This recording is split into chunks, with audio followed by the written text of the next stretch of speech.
Well, today we're finishing up chapter one, and I did not get to the chapter one of Elaine Pagel's Gnostic Gospels, and I didn't get to the last couple of pages that I'd really like to just reflect on a little bit because Pagel's kind of does a U-turn, right, in some ways. It's a curious uh, to me, it's a curious conclusion to her chapter. But you'll remember that we've been talking about establishing authority in the early church. And, with the rise of Gnostics, people who are having visions of Jesus and claiming authority based primarily on their vision versus, something that can be shared more communally. This presents a threat to the church, and that eventually the early church fathers establish that authority should be based in a kind of apostolic association. The apostles who knew Jesus when he was living, who witnessed his resurrection, and who also, continued in the mission of the church afterwards, they are the ones to appeal to for authority. And this really puts the kibosh on people who are saying, well, people who never knew Jesus physically and historically, well, I had a vision, and then all of a sudden, my authority is as good as anyone else's. But this was essential for the church as well as essential for any organization. How do you unify it in such a way that it becomes able to, so it doesn't disintegrate by a kind of spiritual entropy where everybody follows in their own on their own path. And as I mentioned earlier, we still have this kind of conflict today. We have the heavily uh, or churches that are very hierarchically oriented. You think about the Roman Catholic Church and apostolic succession. And then with the Reformation, a lot of that gets challenged. There's something that we know of as the oh the ministry of the church, and I can't remember what I was about to say right there. But the we all participate in the apostolic ministry of the church through the Holy Spirit. Then further on, as you move into further types of reformations, you get more and more individualized types of orientations. When we think of Pentecostalism, we think of being taken up by the Holy Spirit and speaking in tongues and having people interpret those tongues or interpreting them yourself. It's a move towards a kind of very individualized experience of Christ that is untethered to anything standardized in the church. So we're always swinging between these two poles of utter autocracy, which, is also stultifying, and utter individualism, which can lead to just disintegration. And so this is where the early church was, and they established for themselves this criterion that those who knew Christ, who witnessed his bodily resurrection, who did not simply have a vision of him, those are the people whose authority was going to continue on through what could be called the Orthodox Church. So, any comments about that before we move on? Dan, it seems to me that this movement, of anointing the bishops with power, really is a outgrowth of the Roman culture at that time. Very hierarchical, Right, uh, very competitive, and would we have expected anything, and very patriarchal. You right. know, would anybody, looking back, expect Mary Magdalene to really survive the scathing opinions of a huge majority, I'm sure, quite big majority Right, of right. people in the laity and in the elites. Hmm. And don't forget also that a lot of this was a reaction to what they saw happening in Rome. Rome was disintegrating around them by the time that a lot of this starts to become really, really established. And so it's not long before the church kind of steps in and has the infrastructure to be able to take over where, you know, Rome was failing. And so you have that simply historical political aspect of it all as well. Uh, but this tradition does get established, and it begins certainly with Constantine as he, you know, has the Nicene Council gets together in 325, and they establish what true orthodoxy is as, you know, as it came down from the teachings of the apostles, right? And we know that Nicene Creed, we recite it frequently in church. But this idea that there was some sort of authority after this, what we might call a post-apocalyptic, excuse me, a post-apostolic authority, where somebody has a vision 100 years after the fact, and it's equally as authoritative as anything written in the Gospels.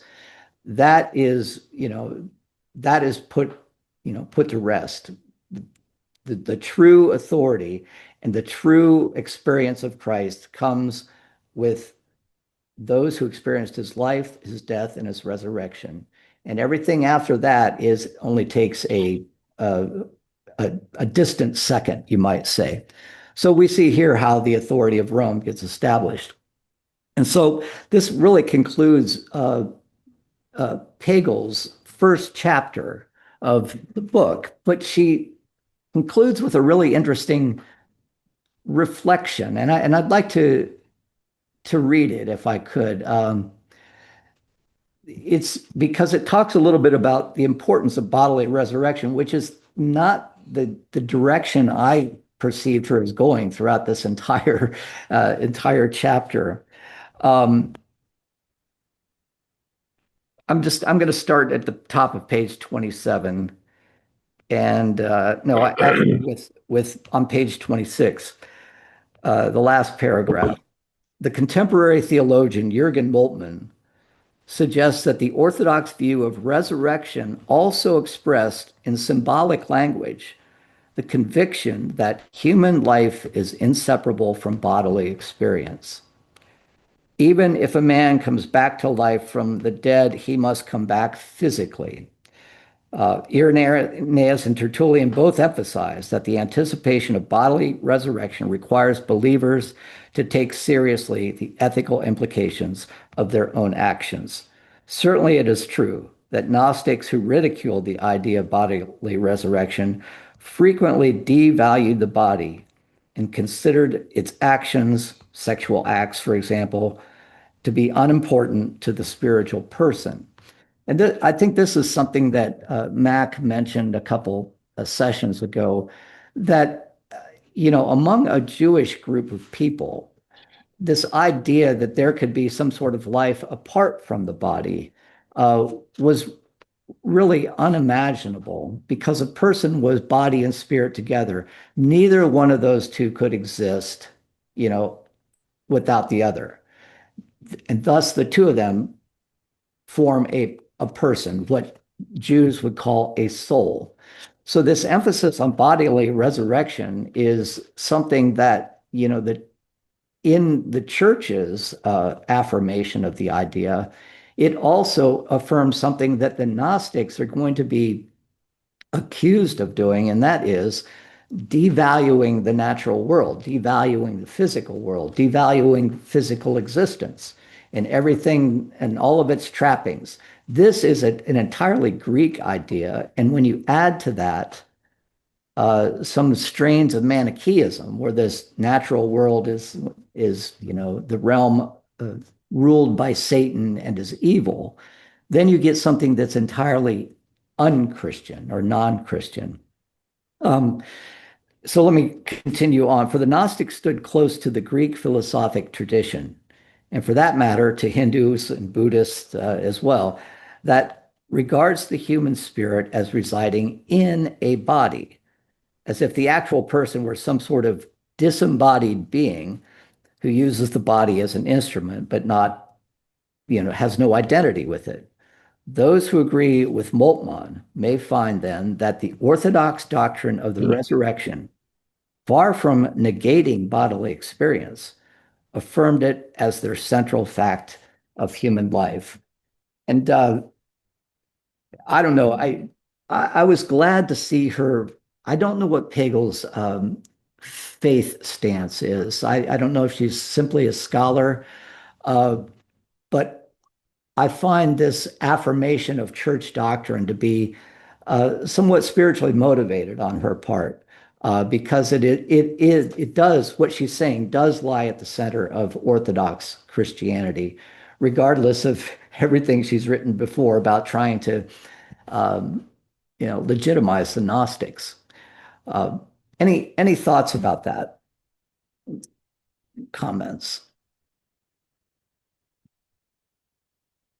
I'm going through your photos here.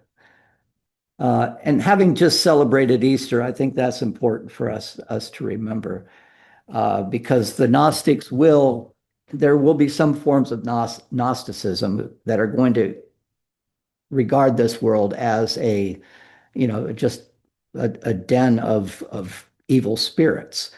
And, certainly growing up in the Appalachian Mountains, there's a type of Gnosticism that we find in some of the movements there, where, you're talking about Satan and inhabiting bodies and, scaring people to death.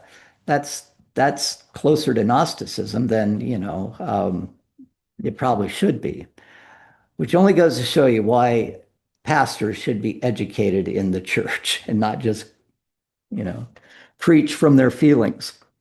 Um, well, any questions before we move on to chapter 2?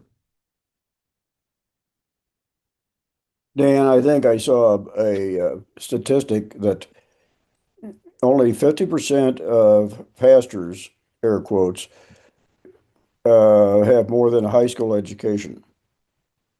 Really?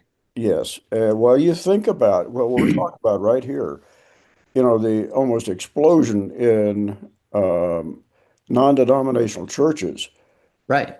as almost part of this whole proliferation of, we're going to interpret the scriptures exactly the way we think they need to be, and if they're not, we're going to split off. Yeah. Yeah, exactly.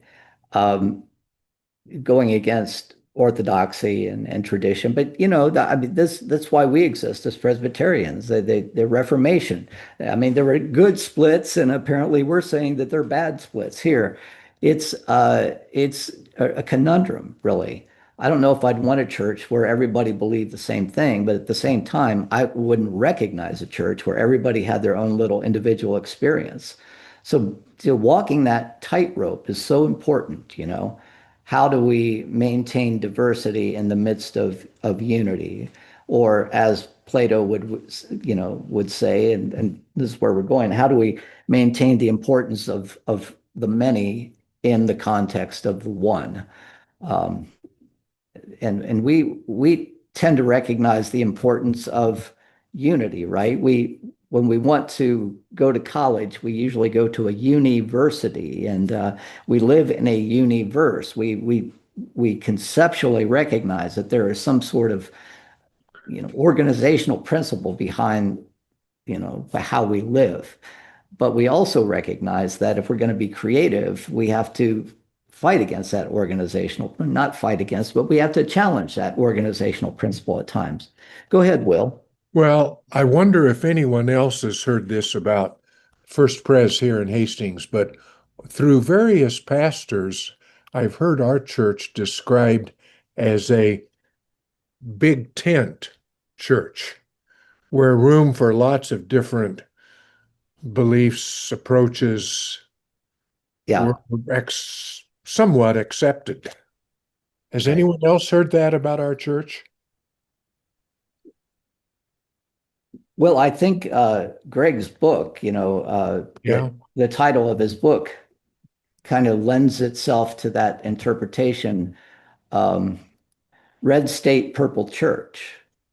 I mean, Purple, right. we have both Democrats and Republicans, much to the chagrin of Democrats and Republicans.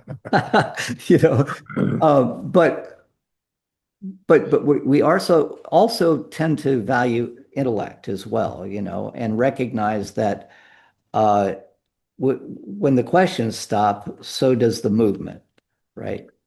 Uh, And science and faith, right, which we're celebrating exactly. Friday at Hastings College and Sunday at our church. Yeah, yeah, and that will be great. The Sockleben lectures, as they're being referred to.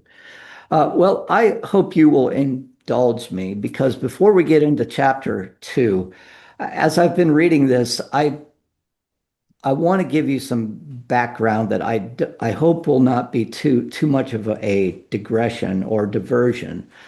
But the 2,000 year history that leads up to this, this way of interpreting who Jesus was is fraught with all kinds of, especially in the previous 300 years, fraught with all kinds of variations on how to perceive the world. We talked a little bit at the beginning of this class, the very beginning, on the importance of visions, right? In the Old Testament, we know that Isaiah had the vision of you know of God or Yahweh in the temple. Ezekiel had his visions. Daniel certainly had a vision, and so these ideas are not foreign to the Old Testament. In fact, they mark turning points really in the movement of our understanding of who God is. It doesn't happen by way of reason. It happens by these enigmatic uh, experiences that people have where they transcend their body. So Gnosticism is not, new in that respect. Uh, well, perhaps the one person who's really focuses on a vision in the second century, probably 150 to 100, uh, and there were texts found at both Nag Hammadi as well as the the Dead Sea Scrolls area in Judea, was Enoch, and we read Enoch many years ago when we were looking at the Book of Revelation. But it is this instance in which an angel appears to Enoch and takes him up into heaven and shows him, these various stages of history. Also shows him where the unrighteous are going to go in eternal, judgment, and where the righteous will repose at the throne of God. And it's an enormous vision. And there were all kinds of um, what's the right word for it? There are all kinds of variations that came forth from this initial book of Enoch. And so it was very, very popular at the time, or very, very well understood that that the visions were legitimate. They were something that happened to particular people and gave people insights into the will of God. One thing I didn't mention at the beginning of our class is that there's another vector that is introduced around 300 or so into Jewish thinking, and that is Greek philosophy. With the rise of Alexander, a lot of Jews, especially in Alexandria, Egypt, where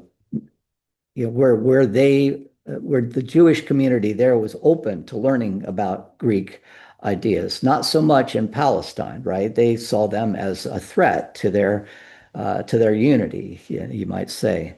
But certainly Plato plays a role in what is going to develop later. Plato, who died in 347 BC, just about 50 or so years before Alexander, made his, well, no, not even that, 25 years before Alexander started his, imperial conquest.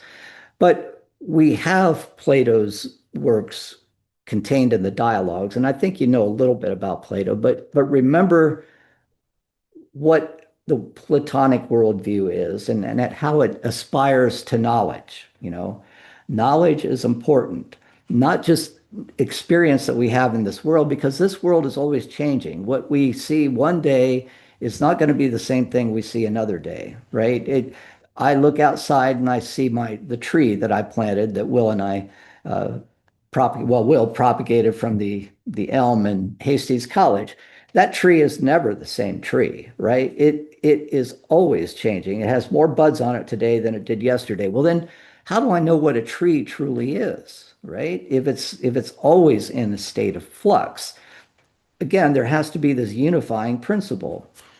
Well, Plato suggested the way you understand what a real tree is not by looking at trees and not by, touching them or tasting them or whatever, not by experience, but by ascending to a transcendent realm where change does not happen. And he called that the realm of the forms, or the realm of ideas. So for every tree that's out there, in my neighborhood or in the world, though they may differ in every infinitesimal way, right? There is nevertheless something within our brain that helps us to recognize it as a tree. And that is because that tree participates in something transcendental called the form, right? Every chair has a form. Everything in the world has some sort of form.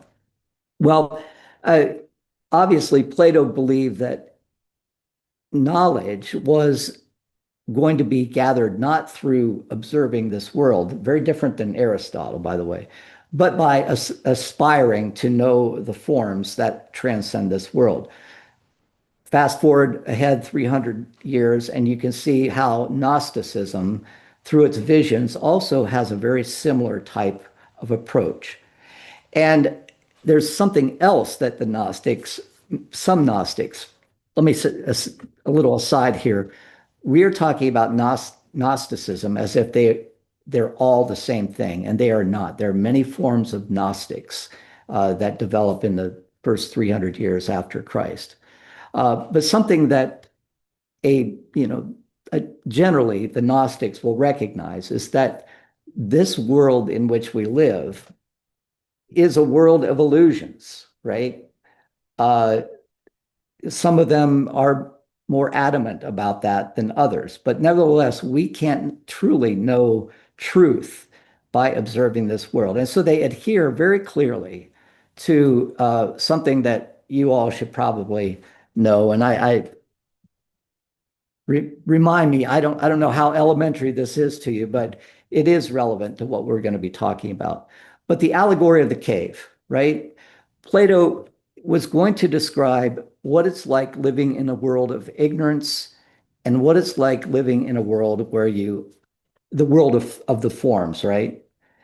People who live in the world of ignorance, he says, are like these people sitting at the foot, deep into a cave, and they're up against this wall, if you can see my cursor, and they're watching these shadows on the wall, right? And all of them are saying, hey, this is the world. This is the way the world works, right? But what's really happening is that behind this wall, there are these entities who are carrying these little figures, and there's a fire even behind that. And the fire is what's causing the shadows to be cast onto the wall. And what we tend to do is to think, hey, this is reality. Now, this has become a very important allegory for people who criticize the media today, right? We sit and we watch our televisions, these shadows on the wall, and we all, swear by every word, whether it's the Fox News Network or MSNBC, that becomes our reality, right? The person who aspires to critical reason, though, asks questions that are going to help them remove themselves from this cave of ignorance. And Plato says there is this pathway where a person can perceive that there's a different kind of light coming into the dark basement where we're watching this, play out on the wall. And he follows that light. And when he comes out of the cave, he is completely illumined in every sense of that word by the notion that the light that he had been perceiving in the cave wasn't really real. It was actually a very dim form of light. But now he's seeing, the sun, and he's seeing everything clearly. This would be the realm of the forms, right? So this is the analogy that we live in a world where, the forms are vaguely present, right? Because the world was obviously built on these forms. But once you aspire to the world outside of the cave and you perceive reality as it truly is, then there's no going back. You can go back into the cave and you can try to tell your people there, hey, the Fox News network that you're watching or MSNBC you're watching, that's not reality, but they're all going to swear by it, right? No, I've seen the light, the enlightened person says. And they will try to explain this, but most people are going to say, no, we're entertained by what we see going on in the cave. And that's why I love this, this image here. You might notice that this image, these people are actually shackled, right? So they're imprisoned completely in this cave, and they're looking very downtrodden and beat down.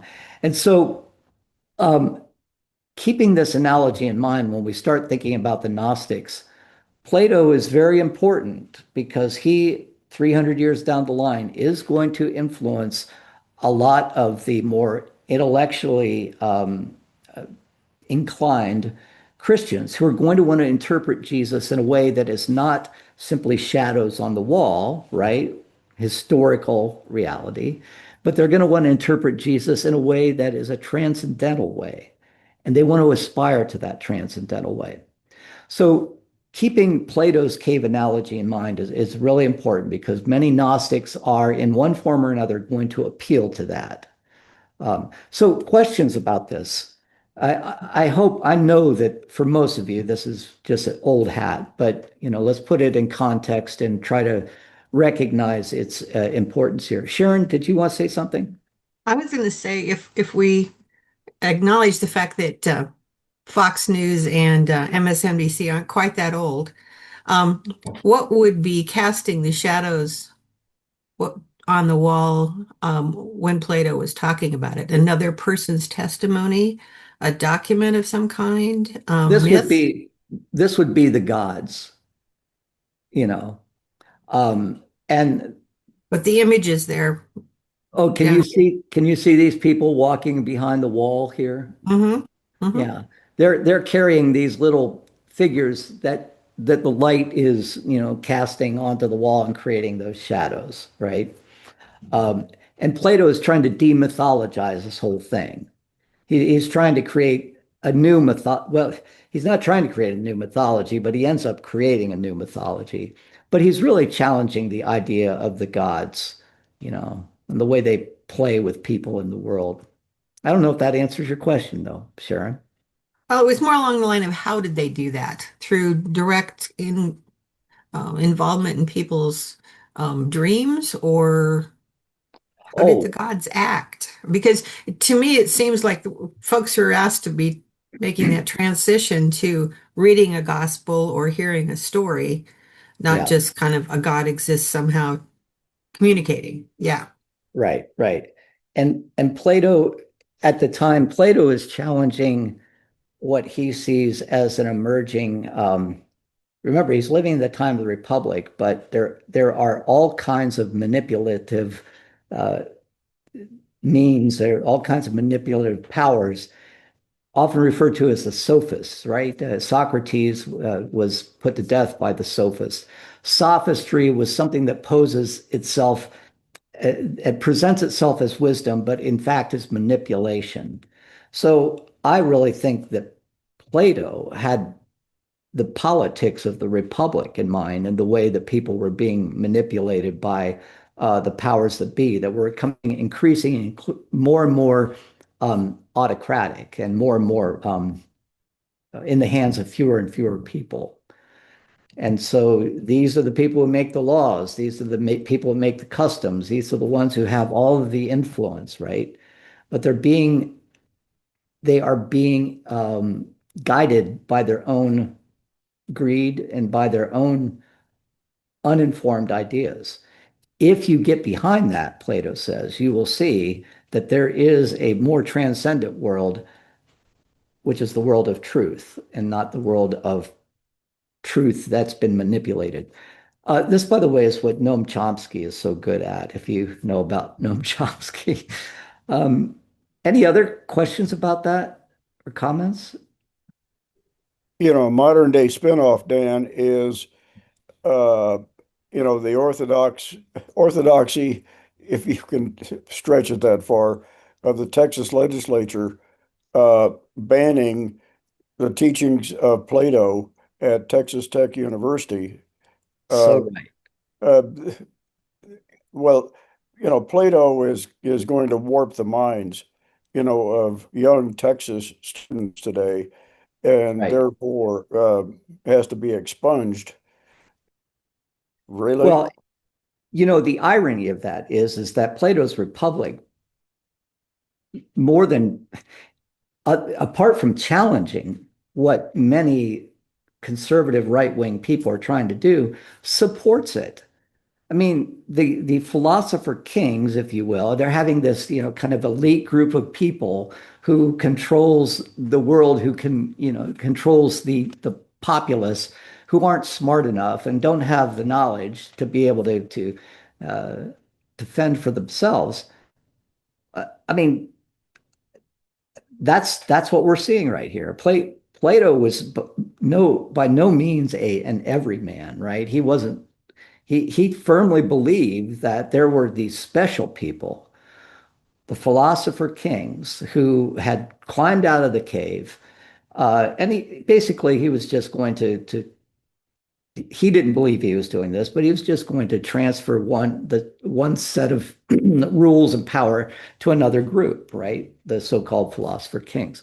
And so it's really ironic that the folks in Texas want to do that because ultimately, I think they're appealing to Plato in in terms of their justification, right? We know how the Bible should, be translated. We know how that, all of that interpreted. Thank you, Denny. Don't get me started. Any other comments about this? Look, all of this, I'm telling you all of this because you're going to see this come up in Gnostic form when we move ahead in the book. Another thing I want us to think about is another one of Plato's dialogues that is going to be directly relevant to a Gnostic by the name of Marcion. And I'll introduce you to him in a minute or two here. But Plato would often write these dialogues between a certain person who is representative of a philosophy or a trend in society and Socrates. And one of these guys was named Timaeus. And Timaeus was a Pythagorean. The Pythagoreans, of course, 100 years prior to this, Pythagoras posited this idea that the universe was established on number, and therefore, if you really want to study truth, you study mathematics and you study the way proportions align with each other in the world. And so Timaeus has this philosophy as, part of his worldview, and he tells a story about how the world was created. And it's very simple. Remember, we've already established there's this transcendental world called the forms. These are the blueprints for everything in the world that we live in. And then before time, there is simply this chaotic matter down below the world of the forms. And so the way the world is created was a demiurge. This is a person who is a kind of a manipulative, someone who actually, literally, he just enters onto the scene. Nobody really knows where he comes from, but he comes into this world of matter, and he says, "I'm going to create. I'm going to create a world." And how do I do it? Well, I'm going to look up to the forms in the sky, and I'm going to mold everything according to those blueprints. So he makes trees according to the blueprint of trees. He makes, everything. That is a kind of a Platonic understanding of how the world came into be. So you can see the forms in some fashion in the created world, but you can't see the perfect form. I can see the form of tree in the trees in my front yard, but I can't see the perfect form as well. I'm saying this because we're going to see very clearly how this affects the Gnostic by the name of Marcion. Well, let's skip forward, and thank you for indulging me. But I just love this stuff when I was in grad school. There was later Platonism that came along. After Plato died, there were people who were followers of Plato that continued to ask questions. And one of those questions was, okay, imagine this realm of forms. You have blueprints, and they're all kind of individually kind of hanging out in this transcendental realm. But we also see unity in the world down here that we experience. What is it that's unifying those forms? Is there a form for unity, for example, right? I know this gets kind of crazy, but people started to think, yeah, I mean, if all of these forms are going to be, harmonized with each other, then there's something that must harmonize them. And so later Platonists, and this comes entirely, is entirely explained by the man by the name of Plotinus, who was born in 204 to 270, but he works on the prior knowledge of what are known as the Middle Platonists. And he posits that there is this unifying principle behind the forms called the One. And this One is unknowable. You can't stand apart from it and look at it and say that's an object, because the One encompasses everything. And it's the One that gives rise to these forms. It differentiates itself into tree, into chair, into all of these kinds of things. Now, what he does is adds another layer of complexity to the idea of Platonism. And what he comes up with, and I'm going to show you these images, is that the absolute reality is a reality even above the world of forms about which we can say nothing. We cannot stand apart from it and look at it objectively because it precedes any kind of knowledge we might have. But it lives in kind of repose for eons. But then it decides that it is going to emanate, it's going to differentiate itself. So it creates these emanations that we might call the Platonic forms. And that is known as the noetic reality, or as you can see over here, the realm of intellect. So at the top, absolute reality, you have the realm called the One. Then you have differentiated reality, the realm of where the Platonic forms called intellect. And that intellect emanates something called the world soul. And the world soul creates this sensible world in which we live. If you can see my cursor down on on the middle image there.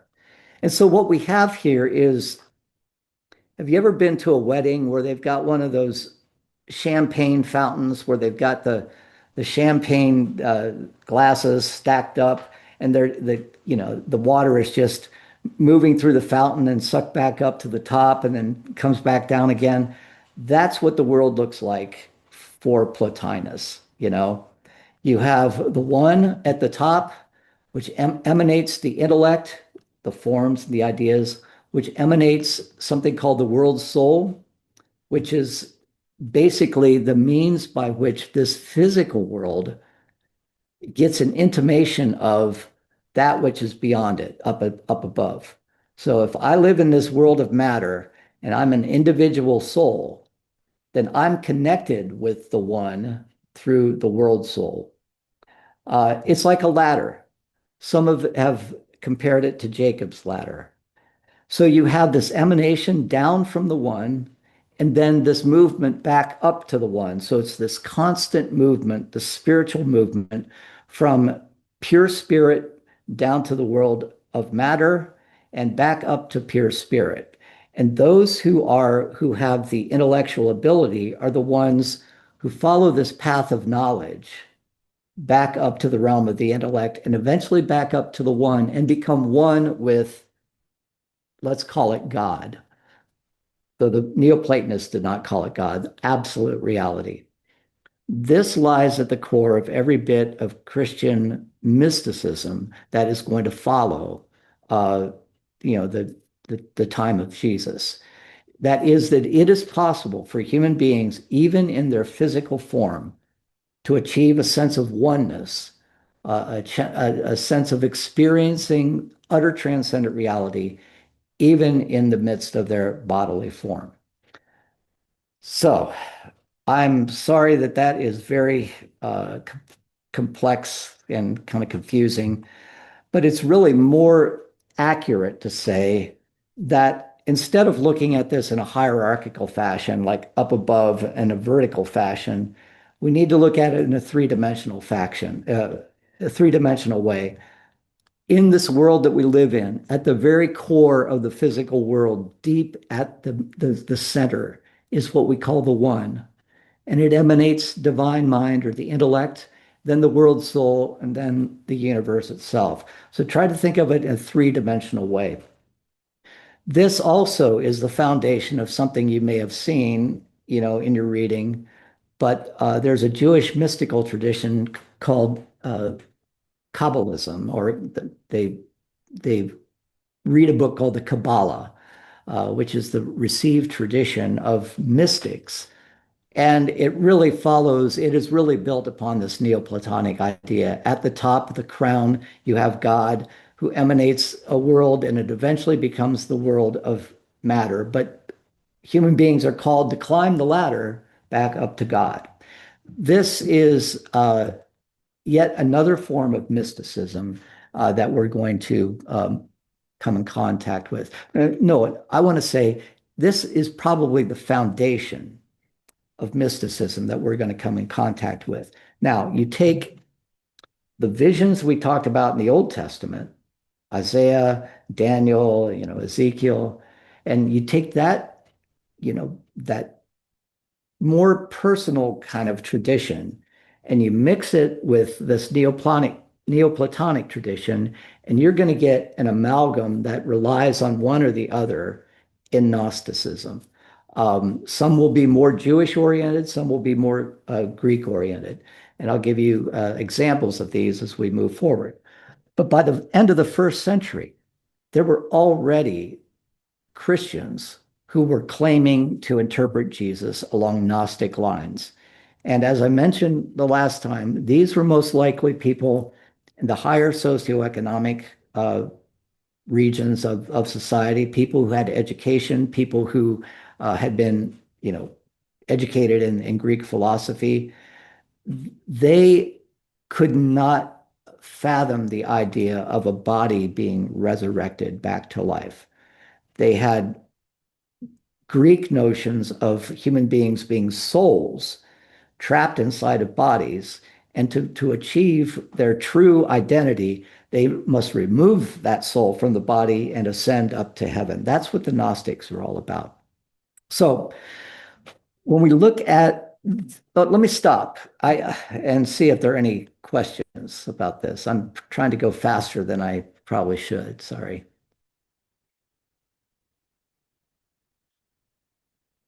This is the kind of fun stuff you do in graduate school, and it's called Neoplatonism. And I'll tell you, it just blew my mind when I really got into it and started reading it. And it's really helpful now to read these texts and say, oh, this is just Neoplatonism all over again.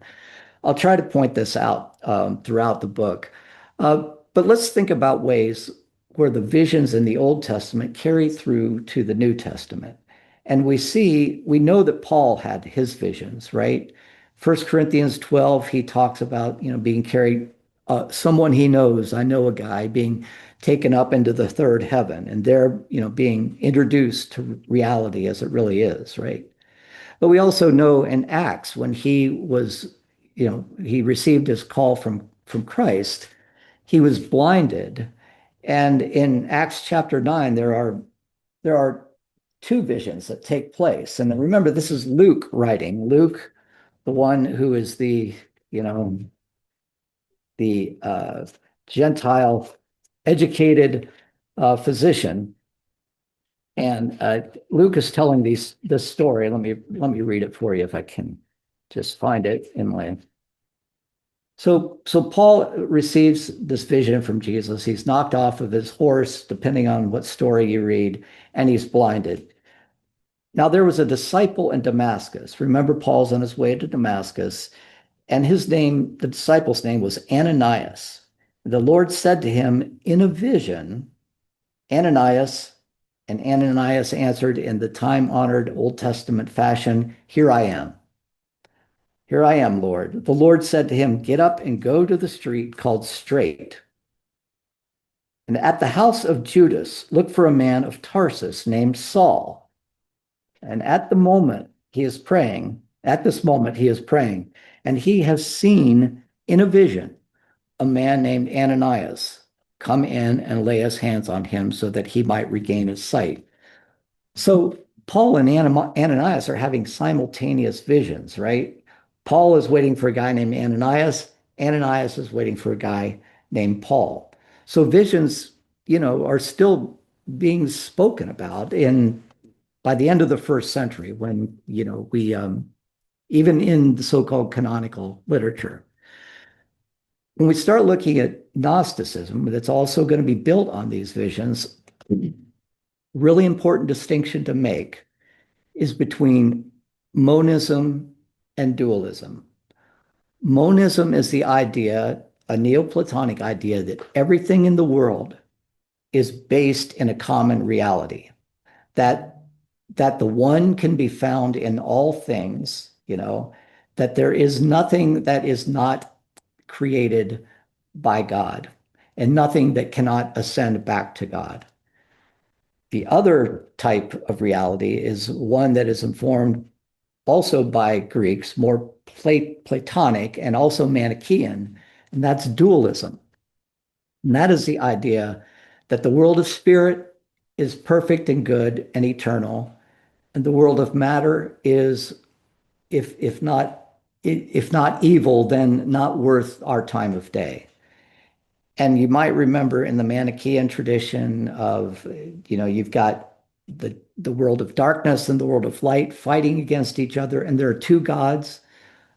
The Persian tradition, Ahura Mazda and Angra Mainyu, and they're fighting it out for control of the world. And human beings choose what side they're going to be on. That's dualism. And there are going to be those two forms of Gnosticism. One of them is going to be monistic. The other is going to be dualistic. And as an example of monism, I'll probably have to just stop here. You're going to hear in your reading about two early Gnostics, one of them by the name of Valentinus, also referred to as Valentinus, who lived from 100 to about 180, of the Common Era. And Valentinus we knew about him from people like Tertullian, who wrote a whole treatise against him in the 2nd century, and who appears, or his theology appears in the later Gnostic Gospels. But he was one that claimed, as you might imagine, the teachings of Paul. He claimed that he had received his tradition from someone who had received it from Paul, then he received it from that person. I can't remember that person's name. And he understood the world this way. In the beginning, there was this undifferentiated one called Bethos. And just like we said in the Neoplatonic tradition, Bethos decides to emanate these 16 different, what he calls eons. And they are gendered pairs, male and female, kind of wed together. And they kind of represent the world of forms, you might say. And it was through them that the world was created. But one of those pairs, which the name was Wisdom and her husband, whose name I can't remember, through an error, created the physical world, right? And so all people inhabiting the physical world were prone to the error that was inherent in that creation, unless they can pull themselves out of that, entirely erroneous world in which they were living. So Valentinus says there are really three types of people in the world. There are the spiritual people. There are those who live in the realm of the world soul. You might call these the people who have the cave illusion. And you also have those who are just purely physical, who, at the time, slaves were not seen as, having any kind of human ability. That's how they could make them slaves, right? It was only the spiritual people who could pull themselves out of this physical world and ascend to the world of eternity. And it was Jesus who came to redeem this physical world, or to redeem the spiritual people in the physical world, through his teachings and through his secret knowledge that he passed on, not necessarily to the apostles who, were claiming authority, right? But to others, like, well, for example, Thomas the twin, who was an apostle, but it was understood that Thomas was the twin brother of Jesus, Thomas Didymus. Well, Jesus probably didn't have a twin brother, but this was a symbolic name that Thomas is representative of the people who, through their knowledge, can become twinned or can become one with Jesus himself and thus with God. So Valentinus is really introducing something of a more Gnostic flavor. And he commits one of the real errors, one of the real heresies of the early church. And he claims that Jesus did not have a human body, because to have wisdom encased in a human body, that human body would have some sort of deleterious effect on the wisdom. So Jesus came in the form of a supernatural body, a purely spiritual body. Now this is going to play itself out later on in theological discussions.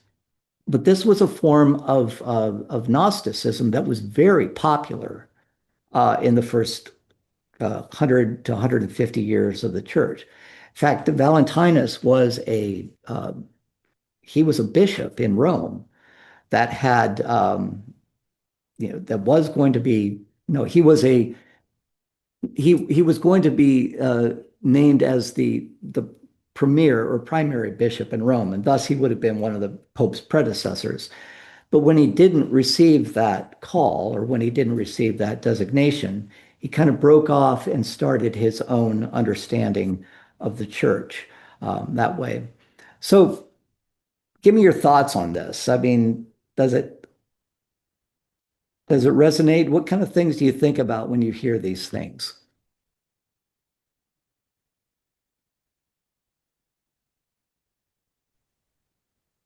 I think that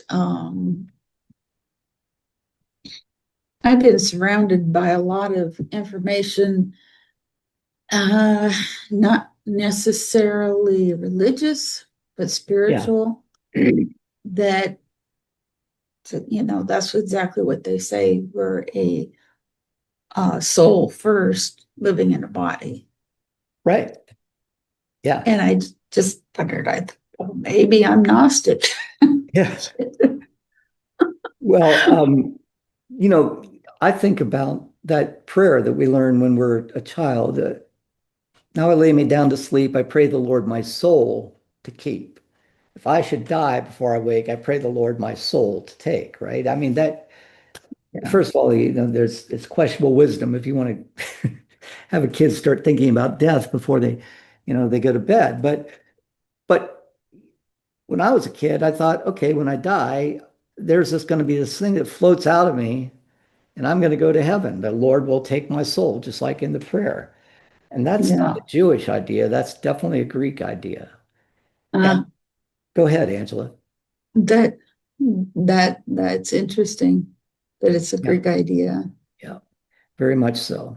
Um, but it's also not too much to say that, that idea of the Lord my soul to take, Gnostics believe that their soul could be taken up even before death. It didn't have to happen after death, but through the special knowledge, these special visions, they could become one with God, or they could achieve, if you will, heaven in that respect. And there's Gnosticism all around us.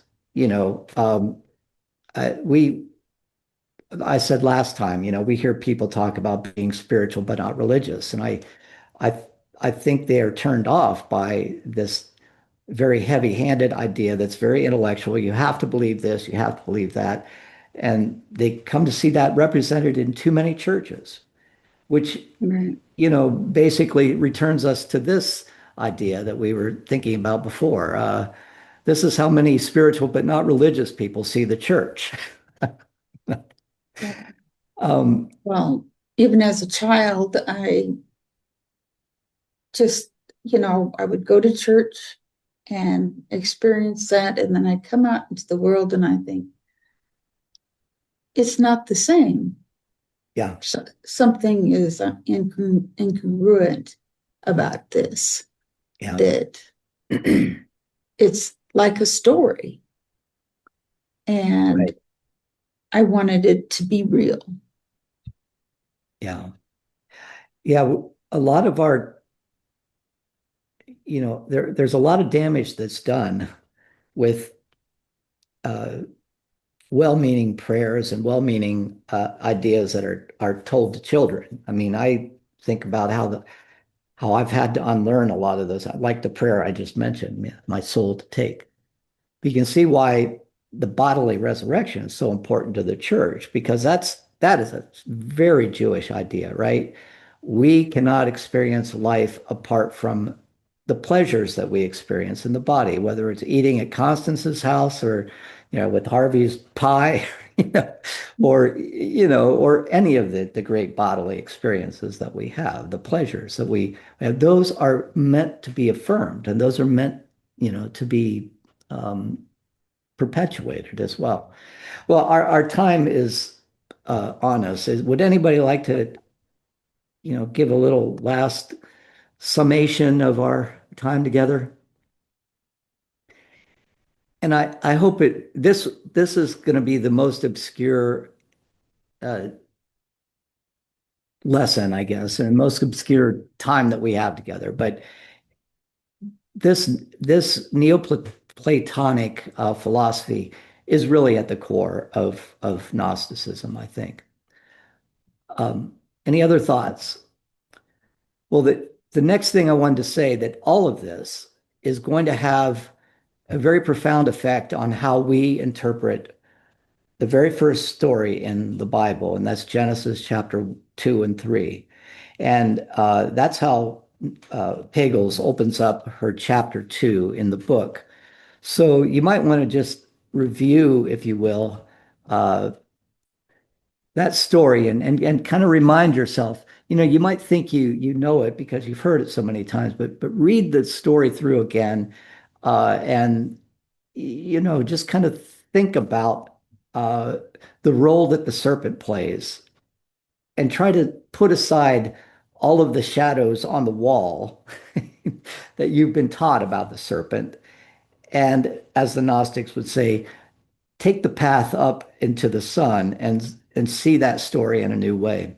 It's really, when I remember when I taught this class to students, it blew their mind. They just never even fathomed that they could see that story in a different way. So with that, I'm going to stop the share here, and I will see you all next Wednesday. Okay, thank you. Bye.